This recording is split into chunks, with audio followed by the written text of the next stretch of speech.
Welcome back to the D1Softball podcast. I'm Jenna Becerra, and I'm thrilled to be back with my guest co-host, Justin McLeod from D1Softball. This is the first official episode of 2026.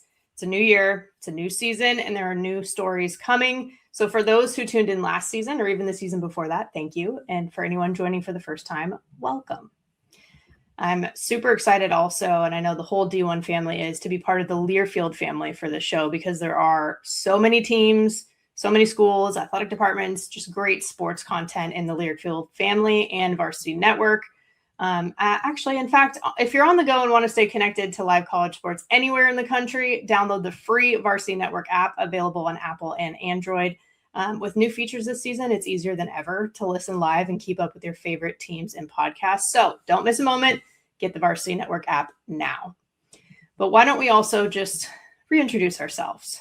So Justin, I mentioned you're our guest co-host and you work with me at D1Softball, but tell the people all that you do. I tweet a lot. No. Great. It's a new year. There's new jokes, you know? Yeah. No, I'm the associate editor at D1Softball. I'm a writer. I don't know how you want me to sum it up here. Like I a lot of our editorial content I write. I still, so 15 years in, I still love a good feature story. So I just go back to I'm a writer. That's where I start, and sometimes that's where I like to stop. Yeah. Well, you do lead all of our editorial efforts with a great writing team. So I knew you'd sell yourself a little bit short, but you did actually a little bit better than I thought you would. So thank you. And then for me, for those of you who don't know, I am a Stanford softball alum. I lead the digital side at D1Softball. So that includes cool content like this, our show.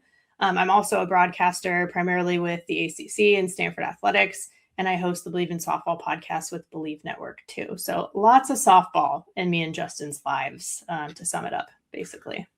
Yeah. Jen, you got the cool resume though. That's what you got, all that cool stuff. The ACC games at Stanford, and like every time I turn on the ESPN Plus, you're there and all these things. So see, you're the resume that needs the time. That's what I'm saying. Well, thank you. See, I want everyone to note this compliment from Justin because I don't know how many I'll get this season. Just with our dynamic. It's a new year. You're starting on the right foot here. That's all. We are. And for today's lineup, we'll start with talking about the preseason top 25 and a preview of the 2026 season, a sneak peek at the NFCA Leadoff Classic opening weekend. It's one of the main tournaments, and then what to expect on the show this year as we keep rolling. How does that sound to you, Justin? I'm good. Let's do it. All right. Why don't we start with the preseason top 25?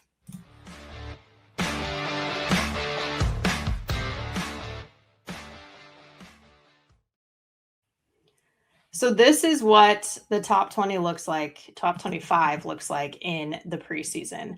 I want to make sure that we mention this. It's not based on just last year's teams. It's based on this year's teams.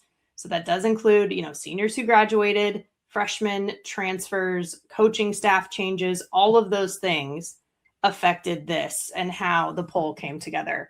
And I want to say, too, in this era of NIL and just the transfer portal, it's really common for most of a team's roster to be completely new.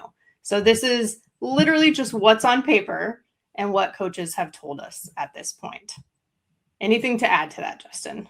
No, I really like that sum up. Like, yes, how last year ended is key, but what this year looks like is also equally key. Yeah, it's always a balance for preseason, in my opinion. But if we just look at the highlights, so you can see for those watching on video what this looks like. But every single 2025 World Series team is in the rankings. 6 of them are in the top 8 as well. The big 3 pitchers that we all like to talk about, Nigel Kennedy, Carlin Pickens, and Jordy Fromm, formerly known as Ball, they've all helped boost their teams into the top 10. That is Texas Tech, Tennessee, and Nebraska, respectively. There are 12 SEC teams out of 15 total, 6 ACC, 4 Big 10, and 3 Big 12.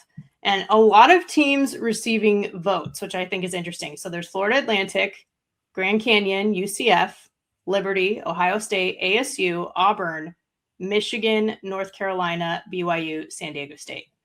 And there are 4 mid-majors in that mix too, which I also think is of note. Justin, don't you feel like the fact that there's so many teams that are receiving votes too, I feel like that's indicative of the fact that, hey, this is the preseason and there's still a lot to come. I really think so. And I think too, like the depth of that list, like sometimes you'll get when we vote on a top 25, the receiving votes will be, 2 teams, 3 teams, 4 teams. The volume of those number of teams, like I think there's a lot of room for teams to move. And I think that going into this year, that's one of the things that I'm most excited about. And I think the volume of that list just kind of embodies that. Yeah, I agree. When you look at this, because we're going to answer fan questions too, but when you look at this, what sort of patterns or what do you see initially? Well, I think the best are still the best. First of all, like you mentioned the specificity of, yes, how last year ended factors in, but so too does what this year looks like. And I think the fact that you see so many teams that ended last year at or near the top, still at or near the top, I think the best are still the best. You look at a Texas that won the national championship last year. Texas Tech played for the national championship. Oklahoma and Tennessee were right there on the cusp of reaching to that point of being able to fight for that. But also, an Oregon team that they certainly didn't come out of nowhere last year, but they also probably weren't World Series favorites going in, so to speak. Well, You look at how good they were last year, and here they are in the top 8 in the preseason poll. Even teams that didn't make the World Series, Florida State, Arkansas, Nebraska, Arkansas, Nebraska win away. Florida State 2 wins over Nigeria, Kennedy away from it last year. Really good teams didn't quite get there. Best are still the best. They're still right there at the top. I think that's the thing that stands out to me the most. Yeah, I would agree. Florida State and Arkansas being in the top 8, which you could argue like, okay, that's essentially what we're saying might be the group that ends up in Oklahoma City. The fact that they didn't get there last year, but they're there this year speaks to what the roster and the makeup looks like this season in particular. And, there's some others too, like Texas A&M, LSU. They didn't get past their regionals, but they're there in the top 15. Same concept goes to what you're saying. Same, exactly. The best are still the best. Yeah. As of now, right? We'll see what happens. That's my favorite thing actually about opening weekend and just the season getting started. One of my favorite things is kind of blowing all this up potentially, like seeing what happens. Because once you actually get on the field, that's when things are really rolling. It's a clean slate on opening day. Exactly. And we do have some fan questions that we want to answer. So it was nice to get some questions from you all on social media. Of course, I love all the opinions in the conversation just around softball in general, let alone, what we're doing with D1Softball with these teams and the rankings, etc. So we'll start with some of the questions. The first one is, and of course, this one came up a lot, or versions of it did, with major roster upgrades, what are Texas Tech's chances of winning it all this year? You start. I mean, this is a Texas Tech team that played for the national championship last year. Yeah. So they certainly are in that group of teams that should be the favorites. Yeah. Not the singular favorite, the plural favorites. They're in that group of teams. Nigeria Kennedy is still Nigeria Kennedy. Yeah. And with the talent that Texas Tech added with NIL through the transfer portal, like they should be an even better team than they were last year. And they finished a win away from the national championship last year. Yeah. The thing too is the fact that top tier is populated. It's not just Tech, even with the NIL based, the transfers, the super team feel around Tech, a Texas and an Oklahoma, they're still right there. So the fact that top tier has a couple of teams, 3 teams, somebody else might have a case to get to that top 2 through the course of the year. I mean, I think Tech has a good chance to win it all. I think they're one of the 3 teams that I would call the favorites, but I do think they're one of 3. Mm-hmm. So I think they're on that tier, but I think they're not alone on that tier. But you. And the other 2, if you're saying one of 3. Texas and Oklahoma. Yeah. I have them all right there with each other. Yeah. I have those 3 kind of penciled in for what I think will occur in Oklahoma City too. I think that's fair to say. And I would say, look, I mean, the efforts that were put in from an NIL perspective were to help facilitate, yes, to win it all. Like that is the point of all of the efforts that they have put in with the Matador Club. It started with Nigeria Kennedy being the most profile, the $1 million arm, but we've talked about how high profile their transfer class is. And that's exactly what they're trying to do, is build a national championship team. And, there are 8 transfers total who came in, but they're not just your everyday transfer, right? Like, just to name a few, All-American hitters like Jasmine Burns from Ohio State, Mia Williams from Florida, Taylor Pannell from Tennessee. Then you have people from out west too, like all-region honorees like Lagi Quiroga from Cal, left-handed pitcher Caitlin Terry from UCLA. Some of these people were playing in the World Series against Texas Tech, or at least against the field this past year. So they have experience too. It's like, that's exactly what they're trying to do. So yeah, there is a good chance that they could be there, or at least be in that champ series, or, and I would think so, definitely in Oklahoma City. The only thing I would add to that is that I am curious though, like, because there's so much talent, Jerry's a very skilled team manager, right? In addition to being a coach and what those capabilities are. I think making sure that group comes together. He said it's been going well in the fall. Like, if you read the fall report on D1Softball.com with Texas Tech, he feels like it's going well. But that's what that kind of key ingredient where, like, coaches will say, well, the teams that I had with the best talent didn't actually go the furthest. The teams that came together the most or had the best culture, et cetera, are the ones who actually won more. So I just want to see how that all comes together, because I think that's sort of the intangible that goes along with it. I did a preseason interview with Allison Habits. She's now the Raging Cajuns head coach, but obviously she was at Alabama as the associate head for a couple of decades. It was 2 years ago, ahead of her first season. And the statement she made occurred to me. It was something, I'm not quoting her directly, but it was the idea of Alabama very rarely had the most talented roster, maybe never had the most talented roster in the sport. And how many times did they make the World Series? They won the first national championship by any SEC team. And I think that kind of goes to this thing with Texas Tech. The talent level, undeniable. There's no touching it in that sense, but just because you have brought in these All-Americans to supplement what was already a very talented roster. But that chemistry, like there's only so many starting spots to go around. And to me, that's the thing that could be ultimately the Achilles heel if Texas Tech has one, is at some point, do you have too many cooks in the kitchen? Yeah. Is there too much talent? Is there such a thing? Yeah. Right. Exactly. I mean, what a great problem to have, right? Correct. But it's all in perspective, but yeah. Yeah. All right. Next question is, how is the new seeding process going to impact the top teams? So this is referring to the fact that it's not just 16 teams that will be seeded in postseason now. It'll be 32 teams that are seeded. So Justin, I feel like you did this write up too, and have done the research on this for D1Softball.com. You take a crack at this first. So, I mean, the seeding 32 has kind of been desired. It's been requested almost for several years now, just because that 400-mile radius that we're all probably really sick of hearing about when it comes to the postseason, if you're within 400 miles of a hosting school, you got to bus there. Yeah. And then, honestly, so many times teams would get squished down or elevated, probably a little unfairly, to be honest, because they could bus. Yeah. So now you get to see the top 32. 2 seeds go to 1 seeds based on merit more than geography. There's still a geographical element as a secondary thing, but on merit more than that.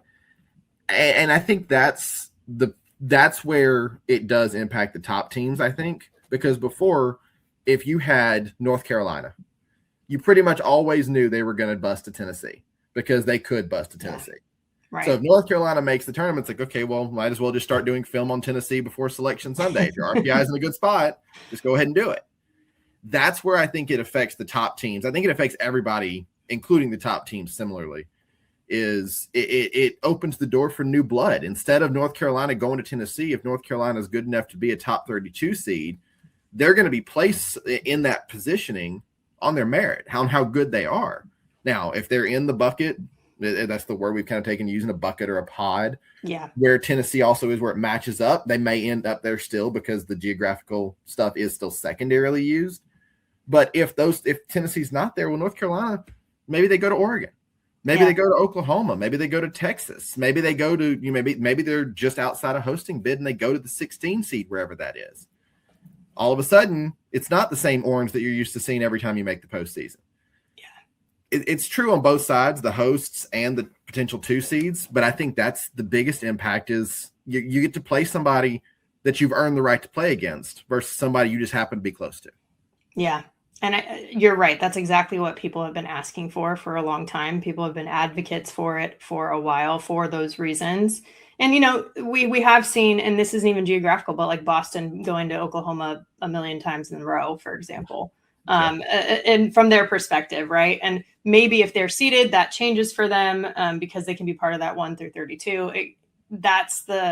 I'm very interested to see the shakeup because I do think like some of the things that we have seen, we see all the time. And one of the best things about softball is being able to see different matchups and all the talent on display as much as possible. For sure. So the next one is, which team below the top 16 has the best chance to host a regional?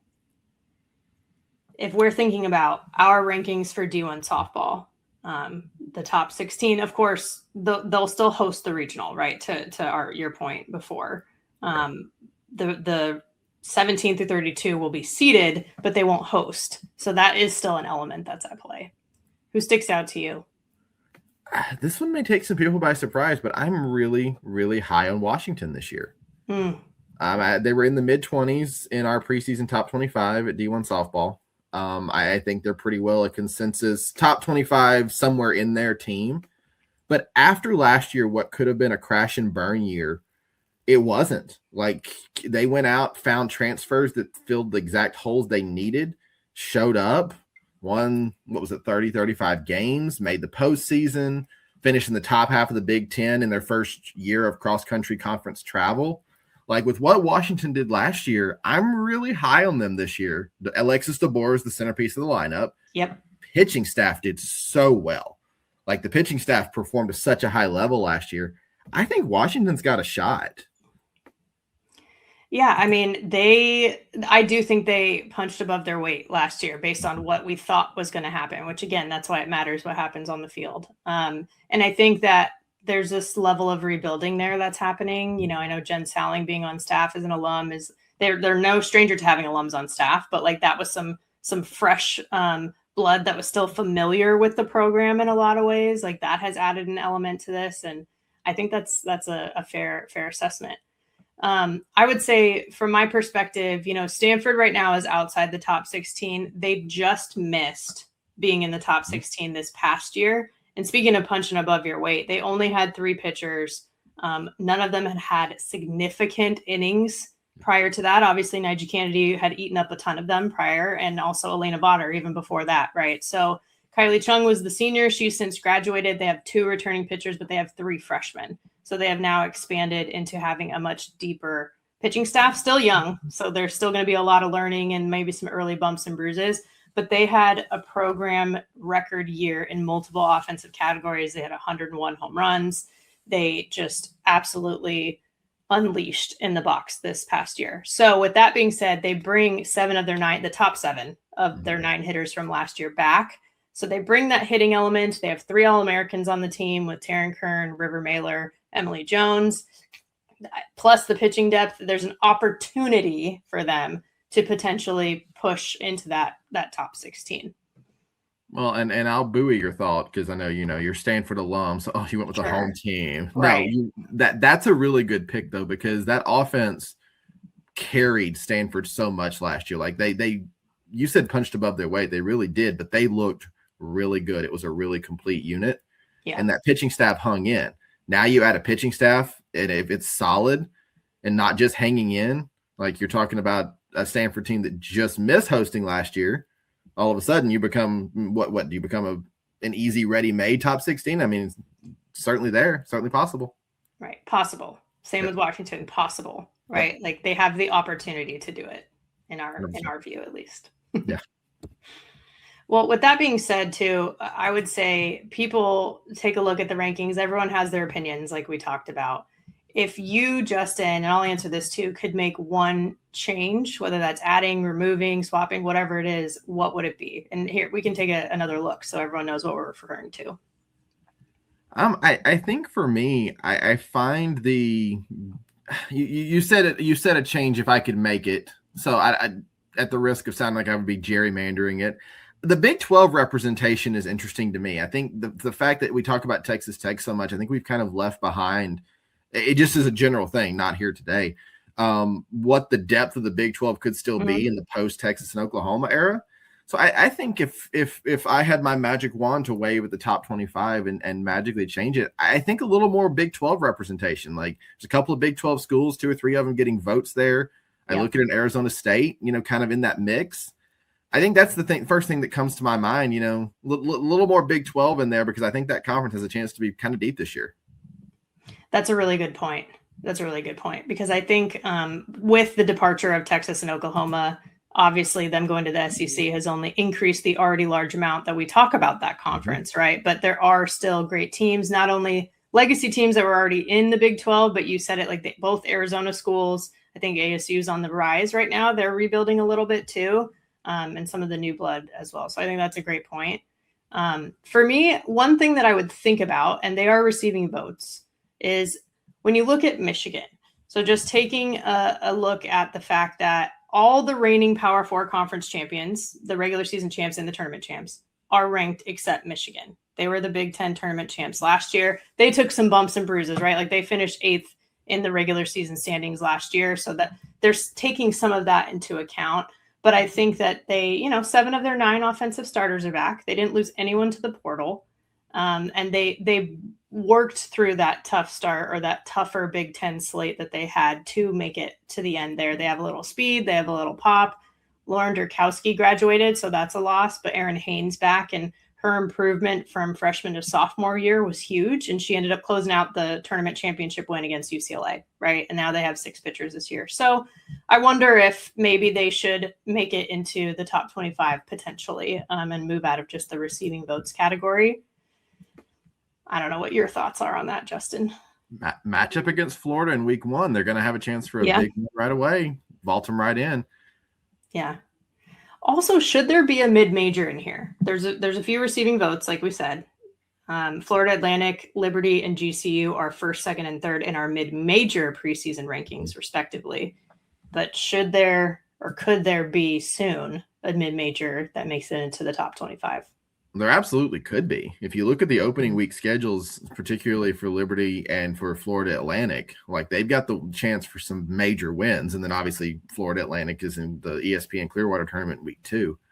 There absolutely could be a mid-major in there right off the bat. And I think the thing we kind of hinted at and kind of even said it earlier with the depth of the receiving votes category, I think in that 20 to 22 all the way down to the receiving votes category to kind of encompass it, I think a lot of those teams are really largely interchangeable. And so I absolutely think you could see a mid-major jump in very quickly. I think the fact that those mid-majors are just on the outside looking in is just one of those things where, okay, you did so well last year. We have faith in you. Now let's see week 1. Now let's see week 2. What I think might happen is some of those mid-majors sitting just on the outside looking in might be on the inside looking out just by the end of week 1, because there's some slates that they've got some real potential to do some damage. Oh, yeah. And we'll talk about Liberty a little bit later when we talk about the NFCA Classic. And then Florida Atlantic plays Florida State early in the year this year. There are opportunities, to your point. And I guess with that being said, too, this kind of rolls right into just a preview of the 2026 season overall. So we can just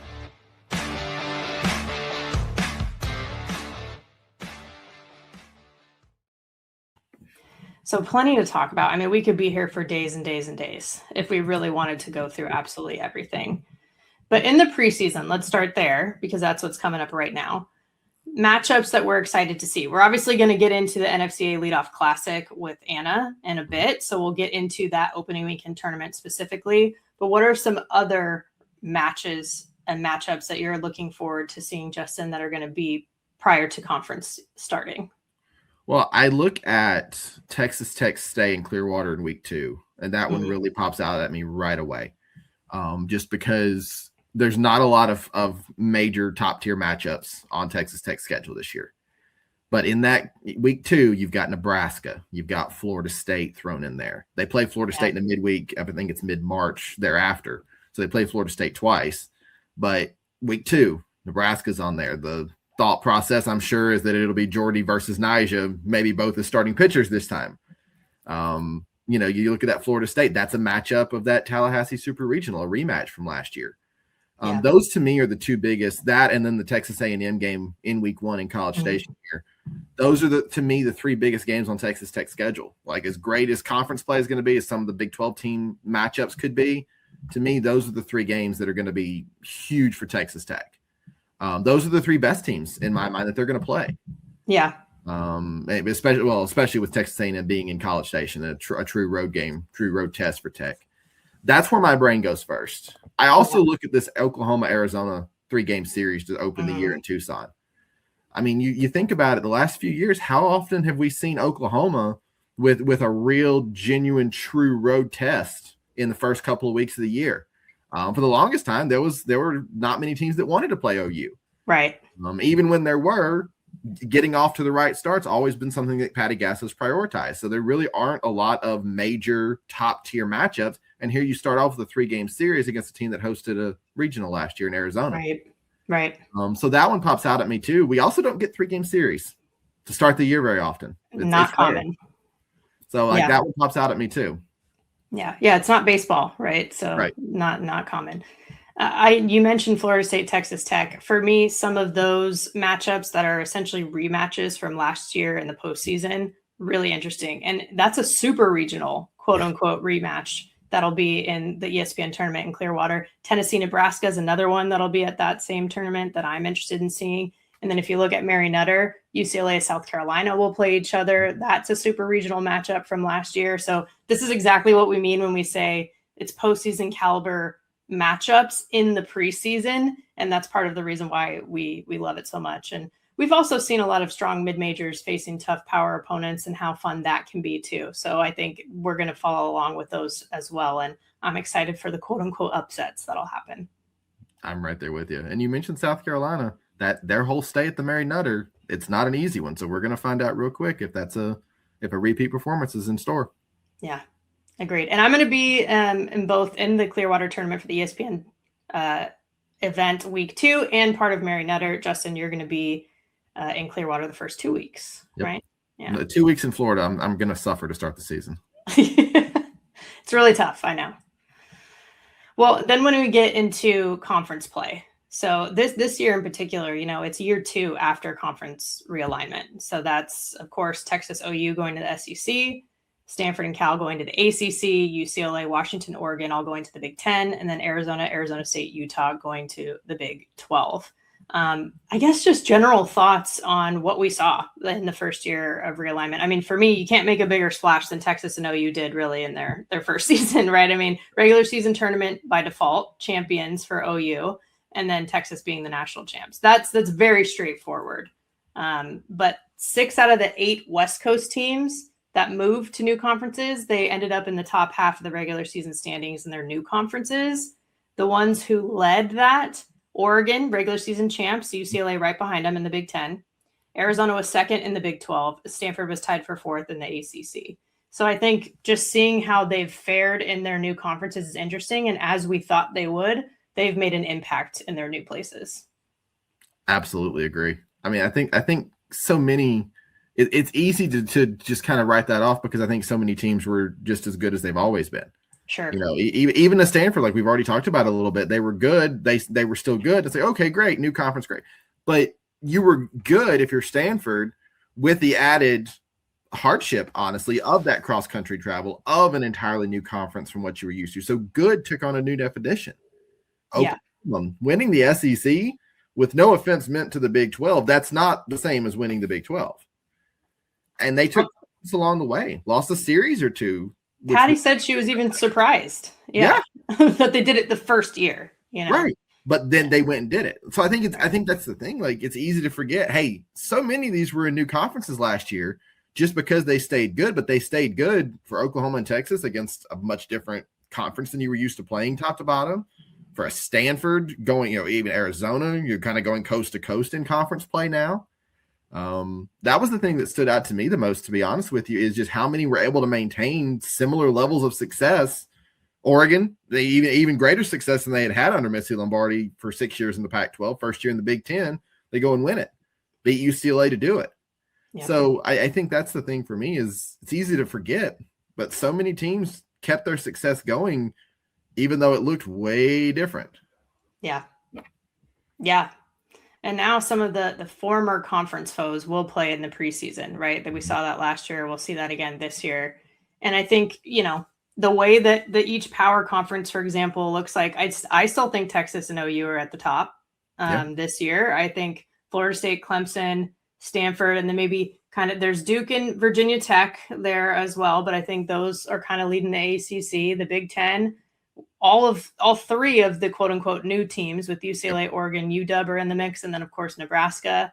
And then you mentioned even the Big 12, maybe getting a little more national love outside of just Texas Tech, because Oklahoma State, Arizona, and ASU are all, I think, in the mix there too. So the top few teams in each conference, it's mixed up from what we're used to seeing historically, but I think that's a good thing overall.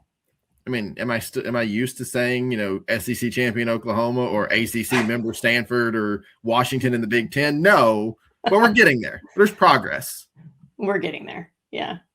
Yeah. And they're all embracing it as they should. I'm glad you brought up the travel, because those adjustments it affects how you schedule things. It affects the timing of things with the time zone changes. Recovery becomes an even bigger priority than it might have been before. All of those things are a factor, but the fact that they all have it under their belt 1 year, a lot of learnings. I'm curious to see okay, what are those adjustments? Does it get a little bit better even for them in this year too? Yeah, I'm with you on that, because it's easy to forget, but we kind of can't forget it because it is different. Yeah. I think the Arizona schools and Utah luck out the most in terms of geography, just with the Big 12. It's not as drastic. I mean, outside of UCF, it's much more regional to where they're at. But don't forget Iowa and Kansas. That's cold. They don't get even at night with the wind blowing in Arizona. That's true, but not quite the same as, UCLA going to Michigan or Northwestern, right? Yeah. And then for the postseason, who do we think will make it to OKC? This is always a loaded question to me at this point in the season, aka before the season even starts. Right. No games, so let's just pick. Why not? Right. I mean, you could argue our top 8 in the preseason poll, right? Mm-hmm. And then Nebraska, UCLA round out the top 10. Maybe they're there.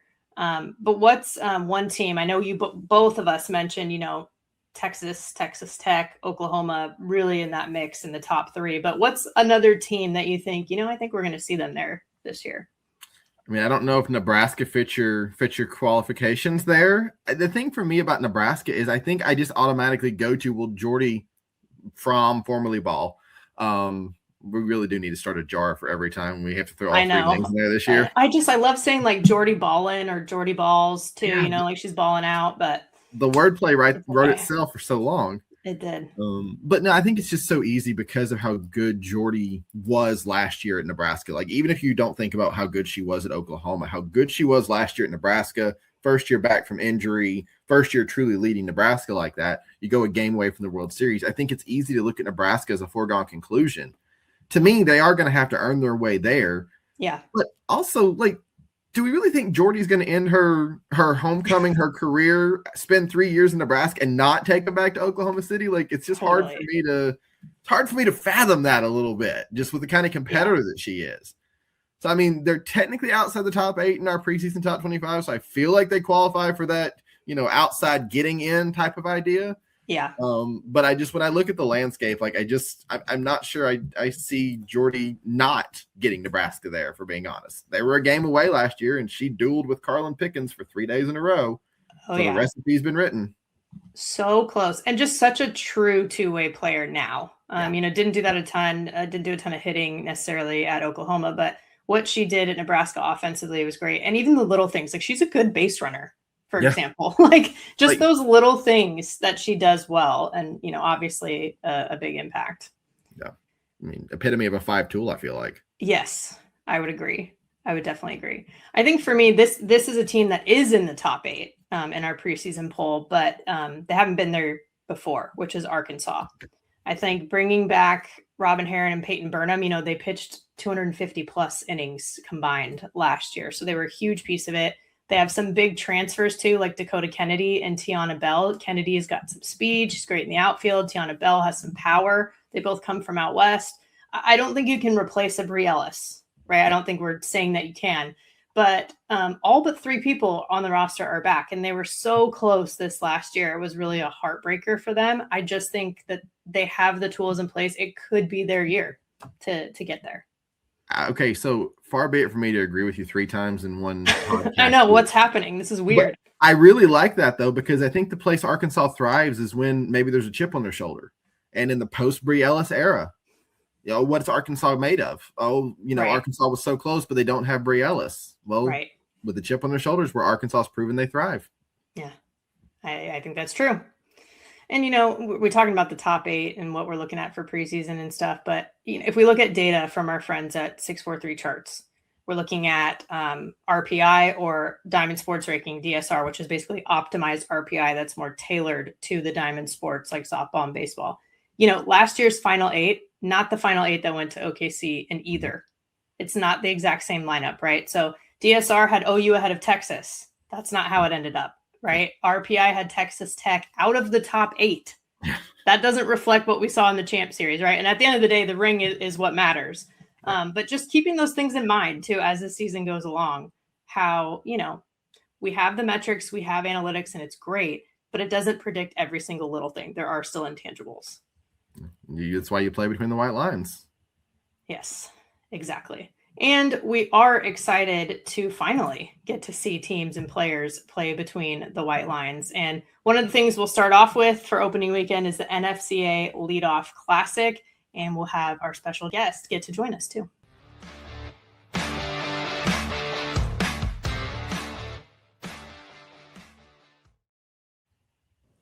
We are excited to welcome in Anna Nickel, Senior Marketing Manager at GameChanger, to help us chat through the NFCA Leadoff Classic tournament. Anna, first of all, thank you for joining. It's hard to believe it's already softball season, and we are glad to have you. Well, thank you for having me. It is a pleasure to be here. Is there anything better than the leadoff of the entire season? I have been waiting for this all year, and it's been a really exciting off season. So yeah, I'm really excited for the 2026 NFCA Leadoff Classic.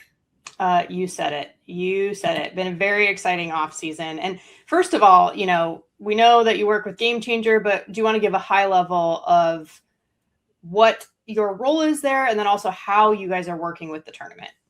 Yeah, so we have the incredible pleasure of being a partner of the NFCA, and GameChanger really believes in the power of youth sports, and we need to stay connected. So GameChanger brings you all the tools to stay connected. So whether your kid just hit a walk-off in the 7th and you can't be there because we're all humans and we have work and things to do, or you're across the country, or maybe you're serving, or all these reasons where you can't be there, GameChanger lets you be there. So I've seen some of the cutest videos ever of kids, going and pointing to the camera because they know their parent or grandparent is watching. It is the sweetest, and I really dislike saying it's a game changer, but that's what we hear from families everywhere, which is exactly why we are stoked to bring the Leadoff Classic on GameChanger, all 46 games for free. And so many games are hard to track down during the preseason.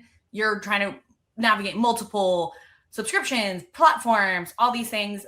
The incredible part about GameChanger is it's free. Watch on your phone, watch on your computer, watch anywhere, watch everywhere, watch with everyone. I always tell coaches, this is a great time to do a watch party with your team and watch excellent softball in action. And then GameChanger also does this really cool tech backend where we clip all the clips for you. So someone hits a walk-off, someone has a 2-run bomb. GameChanger has already clipped it for you. And so we're producing it live, and we're pulling clips from our own software and then dropping it onto social. The teams are using it. It's so user-friendly, which is why people love it. So it is my favorite way because our product makes my life easier. And for all of us out there, that is the one thing we all wish products did more of, is just make our life easier. We had Texas Tech and Nebraska last year, and the matchup between Jordy and Nyjah was insane. Nyjah didn't get the start, and we were like, oh, she's not starting. It was epic. And then for her to, I think it was a 2 or 3 run bomb. It was just a crazy game, and you just never know what you're going to get week 1. And I am anticipating some of those great matchups this year. You were not the only one who reacted that way after that game, and just seeing the lineup in the first place, to your point. It was pretty exciting. And I think you said this will be the fourth or fifth time that GameChanger has been involved with this NFCA Leadoff Classic. Is that right? Yeah, and it has grown. What really excites me is we've grown year over year. So most people, I think at this point, might know that MLB Network is coming on board, and they're going to bring you 5 games to MLB Network because everyone loves softball. Everyone watches women's sports, and MLB Network recognizes that and really wants to bring that to their audience. Last year we had 3. The year before that we had 3. So this year we're leveling up, bringing 5 on network. It's going to be incredible. The broadcast talent we have, Natasha Watley, Elisa Ocasio, Maria Trivelpiece, Sydney Supley. Like, we have softball, like, super fans, super athletes. I mean, to have a 2-time Olympian on the broadcast is like, I got to meet Natasha as part of this because I'm on site, and it's like, wow, she is incredible. She's incredible on broadcast, and the entire lineup of women we have across our color team is beyond. Carol Bruggeman is going to do the Tennessee-Oregon game, and her voice, and she brings such rich history in all the roles she's played across the sport. I'm really proud of the lineup of color analysts we have, because you get a bunch of different perspectives from all of them, and they're just really fun. I'm kind of curious, and this is not necessarily specific to this year's tournament, but it's just something I've always wondered, so I'm going to throw it out here now. You guys do so many GameChanger, just so many different tournaments, whatever that looks like. This one's unique. What makes this one unique? You're on site, I'm there, we've both seen it. What makes this one unique? This is the only college softball we do. This is it. This is the one college tournament that we invest all of our resources in to make sure that the maximum amount of fans are able to tune into preseason softball. There are so many games going on in the preseason, and they're scattered, and they're in so many places. It is hard to find them all. This is one place you can find them all. So we also really enjoy it because right now the stats are fresh, clean slate for everyone. You're getting a chance to get kind of first touch on the season. And then we're aggregating all of those stats into one place. So you're able to see, like, oh, this, picking through an amazing game over here. And then you also have maybe like Abby Carr, who's a freshman. Maybe she threw an amazing game. You're like, oh my, like, where will these pitchers be when they get through conference, when they get to the end of the season? You're getting a fun preview of what's to come. And I don't think people are ever like not surprised by something. There's always something that shocks you and kind of sends the softball world like, wow, did you guys catch this matchup? Oregon, Tennessee, Auburn, Clemson, Missouri, Liberty. You are getting really, really incredible games to watch, and then you're going to get to see them play throughout the rest of the season. It's a way to familiarize yourself really quickly with, I think we have 18 teams in it, so it's a very quick way to get involved. And I don't know that I answered your question, Justin. It is special because it is softball, and NFCA really believes in bringing a diverse group together of all the teams. So they're not looking at one conference. They're trying to bring teams across the country, across multiple conferences, and really put on a great experience where the teams are playing great competition right off the bat. You've seen many teams cycle through. So, Texas has come. Texas Tech was here, Nebraska. You're seeing, Duke was here last year. You're seeing these great teams year over year, and sometimes you get them repeat back to back, but sometimes you have new, fresh teams. We have Michigan State this year. We have BYU.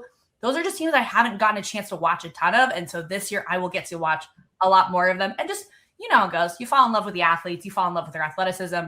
Last year, Mississippi State, there was such a good play. I think it went viral on social media across every platform because she hurdled a player and threw it over her to first base.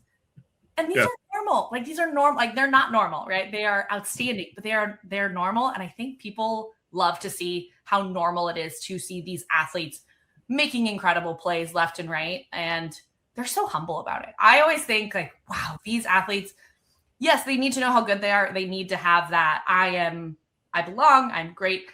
And they're also like, oh, I'd love to take a picture with you. I would love to sign. I would love, I'd love to talk to your daughter. They are the most wonderful people. And I think that is something that in today's sports, you don't always get to see, right? Athletes are put on a pedestal where yes, they're really great, but they're also great people. And Clearwater is a place where you get to see that. You're in the action.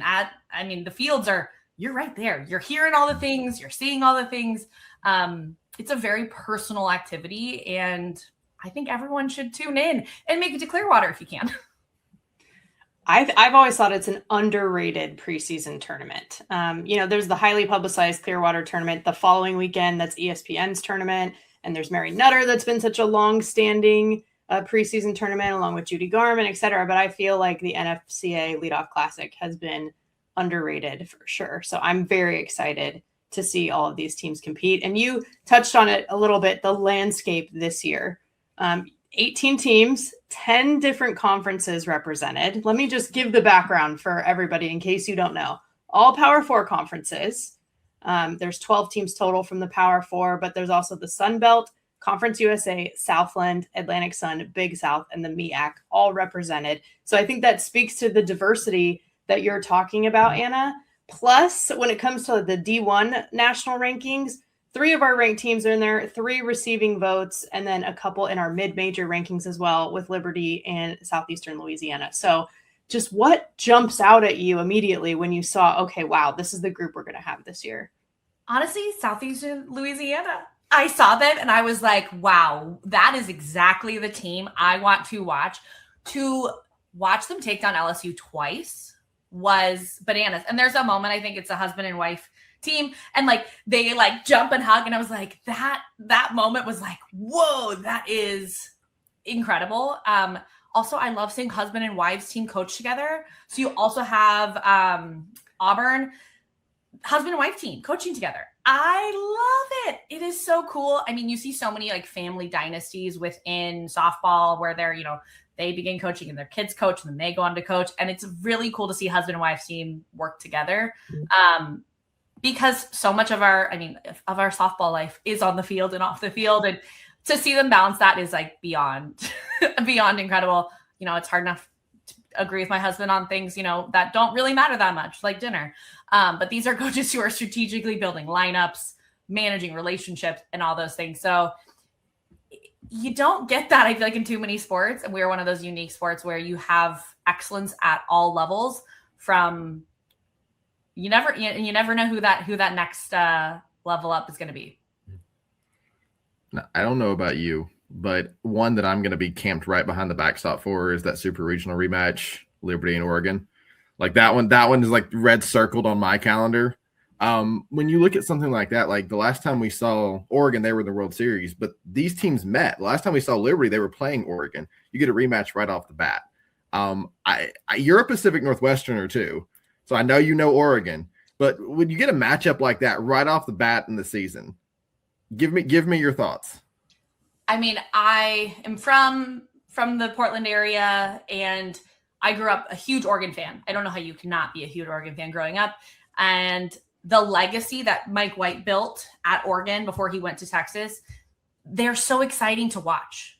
I will say now I live up in the Pacific Northwest, up in Seattle, and I got to give UW a shout out. They are really fun to watch too. And they've had a lot of new incomers that made a big splash this last year. I think some even were on the all freshman list last year.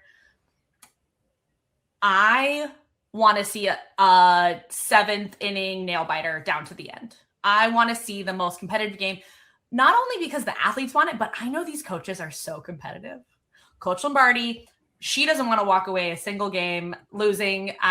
Coach Richardson, she is one of the most competitive people I've ever met in my entire life, and her passion for the game is palpable. So I'm excited to see them. Also, just that they find strategic ways to break through. They're not going to always win to the long ball, though Oregon has definitely the capability. So does Liberty. They are so powerful. And Liberty, I mean, the way that Coach Dot has brought Liberty from when she began the program to today must be studied, right? Her growth and tenacity to continue to chip away and build the team to what it is today, to being a national contender. You have to respect everything she's done, especially as the mid-major. And I went to mid-major. I love the mid-major world, but it is a different world you live in compared to the Power 5, right? Less funding, less visibility, all those things. And for her to attract the kind of talent speaks to the kind of person she is, the kind of culture she's working to develop. And people want to win. They want to be part of something great, and they want to win. Let's talk more about some of the matchups because, yes, Justin, I agree. Have that one circled. I would say to the Liberty point that you just made, Anna, they're picked to win the Conference USA this year again, but they're starting their season with 6 straight Power 4 opponents. The first 5 are in this tournament, right? So I feel like just following their trajectory is going to be incredibly interesting. And then I agree, especially playing Oregon, but also Oregon-Clemson is interesting to me because it's the best on best from conferences from last year, right? Oregon, the regular season champs in the Big Ten, Clemson, the tournament champs in the ACC. What other matchups for both of you do you feel like jump out at you? Justin, I'll let you go first. Well, I mean, you kind of took my favorite ones, Jen. I'm not going to lie. That's what I do. I'm just going to throw that out there. No, for me, I've done this tournament enough. Like, I've done the Leadoff Classic enough that I love some of those matchups where the mid-major teams play the big dogs. Yeah. Right off the bat, Southeastern Louisiana and Clemson on Thursday night. So you already mentioned that LSU Southeastern matchup last year in the postseason. 2 postseasons ago, Southeastern eliminated Clemson from the regionals on their first run through the postseason. Well, now we get that matchup right off the bat to start the season in Clearwater. That one, I mean, that one's kind of the one outside of like the big, Power 4 versus Power 4, the Oregons, Clemsons. That's the one where I'm like, because that could set a tone right off the bat. And it is that rematch from 2 years ago. Clemson hasn't had a chance at revenge. So it's like, it's a revenge match for Clemson against Southeastern, which is words that I don't think I ever thought I'd say. I really agree with you on that. The undertone of mid-major, right? That they kind of sneak through, and then all of a sudden they pop on and take down a big dog, and everyone's like, "Whoa, where'd they come from?" And every mid-major is like, "We've been good." So I love seeing it more visible, right? They're doing it on bigger and bigger stages. I mean, Liberty, all of Liberty's runs they've had and taking down teams.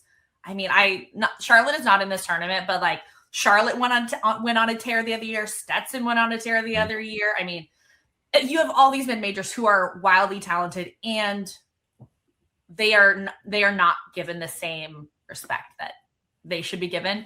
I played as part of the ASUN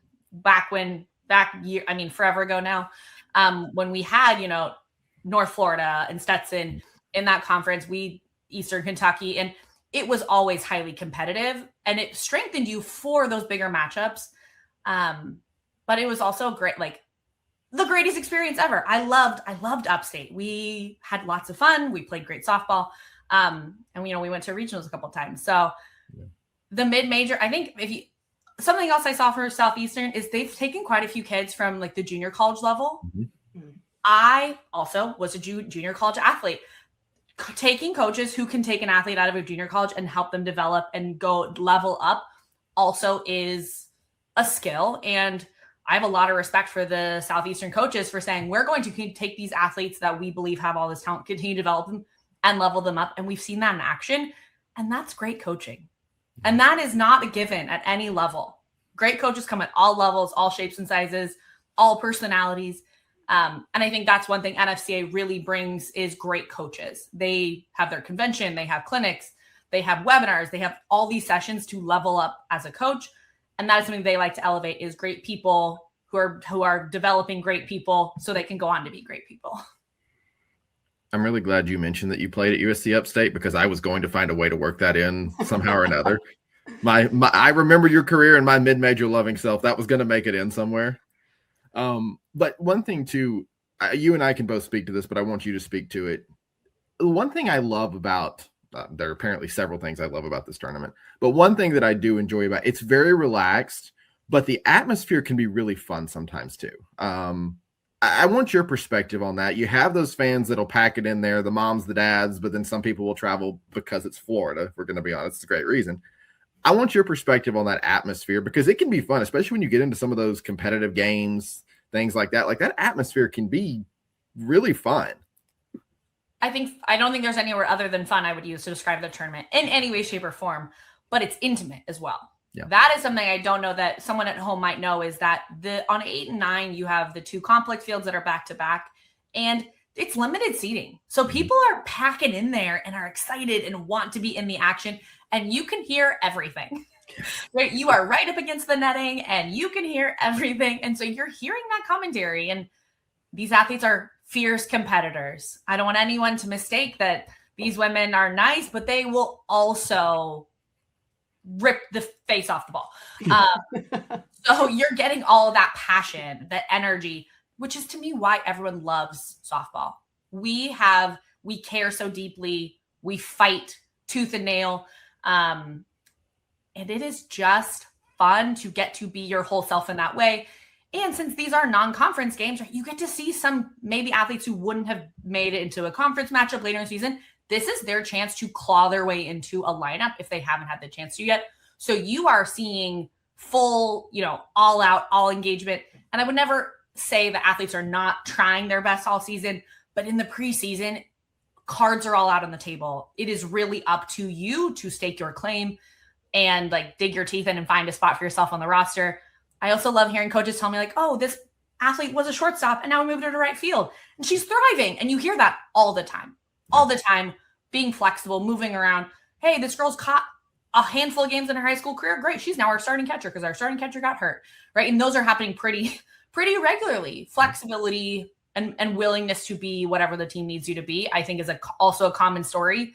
And so you're seeing some messiness in the preseason because we're all human. We all make mistakes, and it's, what do you do after the mistake? And sometimes you see them bounce back and it's wow, you would have never known she just gave up a run, an error. And then other times you don't see it and you see the slide the other way. And it's also interesting to see how teams respond to that early failure. I think that sets the tone for the remainder of the season. And it's something I know the coaches are looking at hey, making mistakes is part of the game. How you respond to it is a choice. Yeah.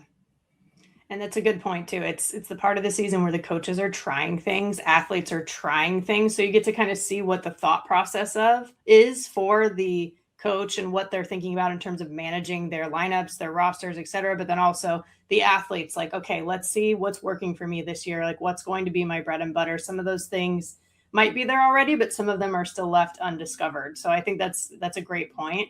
And I love that you brought up just the intimacy of the complex, Eddie Seymour complex. I can't tell you how many times I've just been watching a game casually and someone's like, hey, I just saw you on TV, or I just saw you on the stream or whatever, because it is packed in there. And even though it might be less overall people, there's still that huge line that is all the way down the road trying to get into some of these tournaments that are held there. So I just think it's great that you brought that up. Yeah, it's really special. And I agree, the awareness of it, people don't know that there's back-to-back softball that is just beyond incredible. And I think that has changed. I think now we are seeing people wow, I have been sleeping on this tournament, and this is not going to be the year that I miss out on Tennessee, Oregon. I mean, Justin, you said what's your, to be cliche, it is the matchup I'm the most excited about. How can you not be, right? You have two powerhouses in the top 5 on the NFCA ranking, and they are both outstanding programs. So to see how they play it, right? Do they start Pickens? Do they start Grind, Lindsay? Do they start those pitchers, or do they show someone that they don't think they're going to see? Do they show a freshman? Do they show a different lineup? Again, back to your comment, Jenna, about the strategy. Are they going to bring you what you expect, or are they going to bring you a fresh perspective? I always hope for the fresh perspective. I want to see them start a freshman. I want to see them put someone unusual out there and see how they hang, because it's a great signal for how they will perform in conference. And, trial by fire. There is no other way in softball. You can prepare, but until you step into the circle, step into the box with an umpire and thousands of eyes watching you, there is nothing like it. We're speechless. You really summed it up, though. I've done this tournament for so long. You really summed it up well there.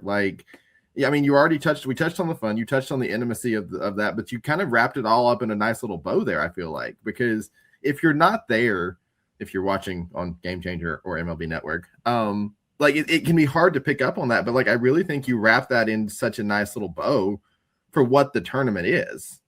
Like I like you and I have both done so many of them. It can be hard to, sit down and, okay, what is this for somebody who hasn't? But I think you put a really nice bow on that there. Well, thank you, because I love it. I'm obsessed. I don't know how any other way I can say that this is, besides going to the Women's College World Series, which is an incredible experience. If you haven't gone, you got to go.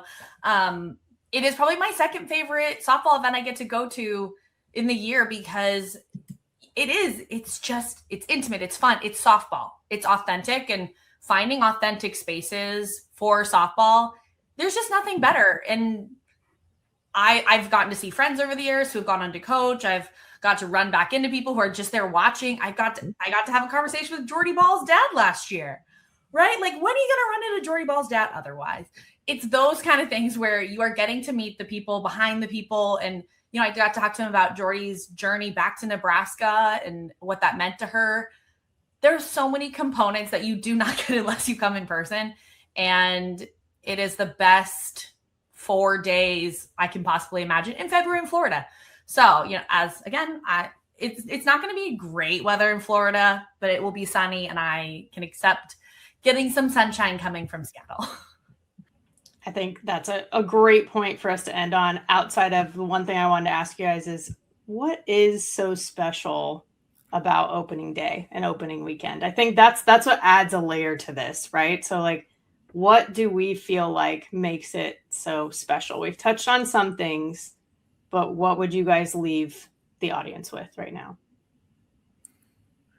I feel like there's a certain level of, I don't know how to describe it to a certain degree, but it's almost like there's so much anticipation every year. Like it's renewed. You get to a certain point, I feel like in the fall, maybe in January, and it's just the anticipation is so thick. You get to opening day and it's like, okay, it's here.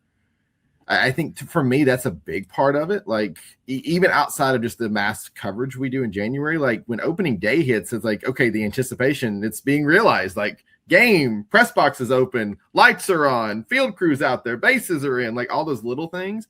Like I think just the culmination of that anticipation is the thing that probably stands out to me the most, because like you can feel it. So what I think of is when parents have their kids' first day of school picture and it says like, my name is Anna and I'm going into 3rd grade and my favorite color is red and I want to be an astronaut, right? It's that energy. It's the hopefulness of what's to come. Mid-season, things have maybe worked themselves out in certain ways and maybe a little more, but day one is full of hope. And I think that is a feeling that as an athlete, you are always balancing, right? Hope, optimism, and reality. Hope, optimism, reality. And day one is just max hope, right? You are the most positive. You are the most optimistic. You have the most space to visualize the growth of your season. And you haven't had any reality checks yet. You haven't had any amazing outings either. So you're going to learn what's possible. And it is hard to maintain that same optimism all season. And so holding on to that hopefulness of day one, I think is what powers teams through the whole season and gets them to where they want to go, is that tomorrow will be better. This outing will be better. We will keep growing and getting better. And I think it just encapsulates hope in one moment.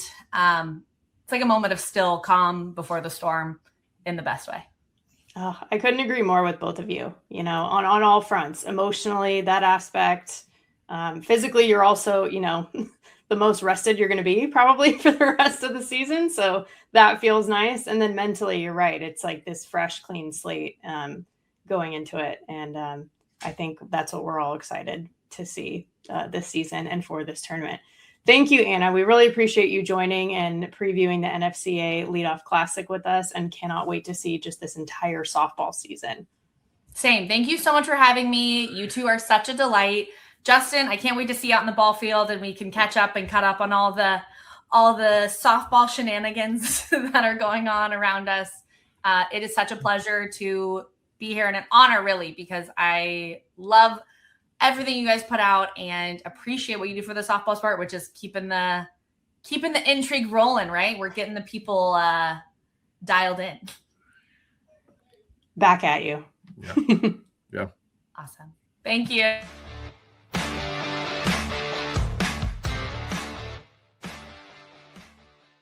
I thought it was fun getting a chance to see another perspective with Anna too. I mean, someone who's behind actually helping put the tournament together and at least the visibility with being able to watch the games. It's a cool perspective.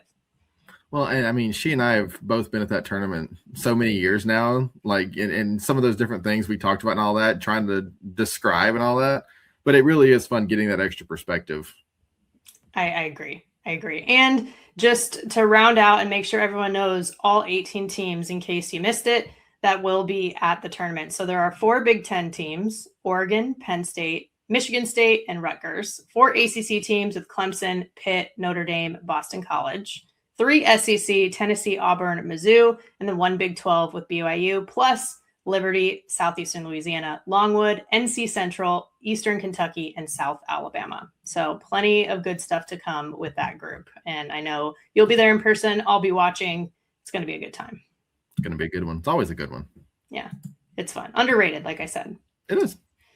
Yeah. But as far as what you can expect on this show this year, so we are going to talk rankings, of course, hot topics. We'll continue to give weekly insights, have interviews with guests to get more perspectives. And then there will be, again, plays of the week and win and whiff of the week to have a little bit of fun with what we're seeing from week to week on the field. It's one of my favorite parts, too, every week is getting to pick those out because it's always so difficult. There's always so many great moments. But it's going to be fun. And I would say on the editorial side, Justin, since that is your wheelhouse, what will we also be able to expect from that side this year? Well, we're going to bring back some of our most fun stuff that we kind of started last year. We're going to have our mid-major rankings again this year, our top 25 of the teams outside the Power Four. Really excited about that. We had so much fun with it. I mean, we just had fun with it last year. And so we're bringing that back. We've got our usual prerequisites, our top 25s for, as you'll discuss every week here. But we've got some good features. I told you earlier, I'm a writer. We got some good features that are coming. Kind of stretch those through the year this year. Always want to make sure we tell a good story in the midst of the actual games and things like that. So I'm pumped for what's already in our queue and kind of what's coming there. And then you'll have the prerequisites, previewing and recapping every weekend, daily dozens, player rankings, all those different kind of stuff. A little bit of everything. We're not hurting for volume of content over at D1. Yeah. Oh, certainly not. I mean, there's so much good stuff. And I don't just say that as somebody who's a part of the organization. Prior to my involvement with D1Softball, I was a subscriber because it was just helpful as a broadcaster and everything else that I do, because it's just so insightful, everything that's there. So it is thanks to your leadership, Justin, and your group of writers too, just putting out a ton of content every week. So see, I give you a compliment too. My head's not going to fit on the screen if you keep going. We do have a good group of writers. We do have a really good group of writers. So you said that, and I want to focus on that part. We have a great group of writers. Yes, Rhiannon Potke, Jeff Brown, just yourself, a really great group all around. And if you do want to subscribe, we got a little something special for you. So we do have a discount code. It's season 26. So it's 25% off, but for season 26. Can you remember that? 25% off season 26 for monthly and annual subscriptions. There's so much good stuff. Like I was saying, if you want to take a look at everything that we have and follow along with college softball this year, this is a great way to do it. So season 26, make sure you subscribe, especially before the season starts, because there's going to be so much more coming. And then with that being said, in terms of where we'll all be, this D1 team this weekend. So I'll be calling the tournament at Stanford. It's going to be exciting. Oklahoma State's in town. San Jose State, Cal, and Stanford are having a non-conference matchup. It's going to be great. You can tune in on ACC Network Extra. You can find that on ESPN Plus and log in with your cable provider, whatever you got to do. But I'm excited to see some of those matchups. And Justin, we said you're going to be at NFCA. So I'll be in Florida. I'm actually going to start on Thursday night with a single game. I'm going to see Indiana and Florida Atlantic in Boca Raton, then make my way across the state, do the NFCA Leadoff Classic on Friday, Saturday, Sunday. See a nice nifty, 18. It wasn't a nice number. I wanted to see 20 teams in this first weekend. So a little bit over there, but I'll be at the NFCA Leadoff Classic for the majority of week one. Well, watch just a couple of my games and we can count that as more teams that you'll see. Not in person, but that's fair. I can handle getting to 24 instead of just 20. I can be okay with it. Work with that.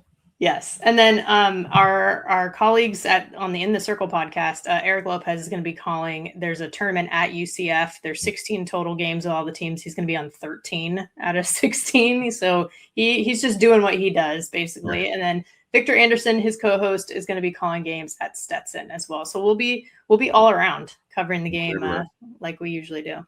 Yeah. So excited to be with you all through this season. Thank you for joining us. Let us know what you want to hear about too. We want to know what's of interest and we can talk about it here on the show. But thank you also, Justin, for joining as a guest co-host. This was great. This was great. I had a lot of fun. I appreciate you.